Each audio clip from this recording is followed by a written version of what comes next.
2025-26 অর্থ বছরও বয়স্ক ভাতা, প্রতিবন্ধী ভাতা, বিধবা ভাতার আবেদন আবার শুরু হয়েছে। বয়স্ক ভাতা পাওয়ার ক্ষেত্রে শর্ত হইল কি, মহিলার ক্ষেত্রে 62 বছর বয়স লাগবে, পুরুষের ক্ষেত্রে 65 বছর। তাই জানার আইডি কার্ড দিয়ে নতুন একটা সিম আগর কিনা থাকলে নতুন করে কিনা লাগতো না, ও সিমও বিকাশ অ্যাকাউন্ট খুলিয়া ইউনিয়নের নিয়ে জমা দিলে এরা বয়স্ক ভাতা পাইবা। বিধবা ভাতা পাওয়ার ক্ষেত্রে যারা বিধবা আছেন তাদের স্বামীর ডেথ সার্টিফিকেট লাগবো। এরপরে যারা আছেন কোনো স্বামী ছাড়িয়া গেছেন কি এরা পাওয়ার ক্ষেত্রে তাদের হইল না, তাদের আইডি কার্ড দিয়ে নয়া সিম একু কিনবা, আগর কিনা থাকলে নতুন করে কিনা লাগতো না, বিকাশ অ্যাকাউন্ট খুলিয়া ইউনিয়নে জমা দিলে হয়ে দিবা। আর প্রতিবন্ধী পাওয়া ভাতার পাওয়ার ক্ষেত্রে লোক প্রতিবন্ধী কার্ড বাধ্যতামূলক লাগবো, প্রতিবন্ধী কার্ড না থাকলে বাধাত না দিতে পারত না।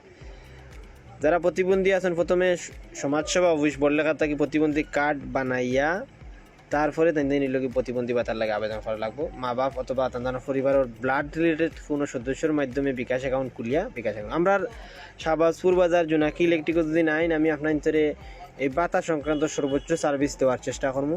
বিকাশ নতুন সিম কেনা লাগলে সব ধরনের সার্ভিস আমরা এখান থেকে পাইবা। অনেক সময় দেখা যায় মনে করা আইডি দিয়ে বিকাশ না, এর বড়লেখা বিকাশ অফিস হানিফ মোবাইলও যাওয়া লাগবো। আপনি চাইলেও কোনো দোকান থাকি বিকাশ অ্যাকাউন্ট খোলা সংক্রান্ত কোনো সার্ভিস পাইতা না। আর এগুলা ভাতাত নাম দিতা কোনো টাকা পয়সা লাগতো না, এগুলো সম্পূর্ণ সরকারি ভাতা। ইউনিয়নের আপনি অফিসে যাইবা, অ্যাকাউন্ট খুলিয়া এগুলো লিখে দিবা, আইডি কার্ডের ফটোকপি আর ছবি কপি লাগবে। ধন্যবাদ। আমরা দোকানে আবার আমন্ত্রণ রইল।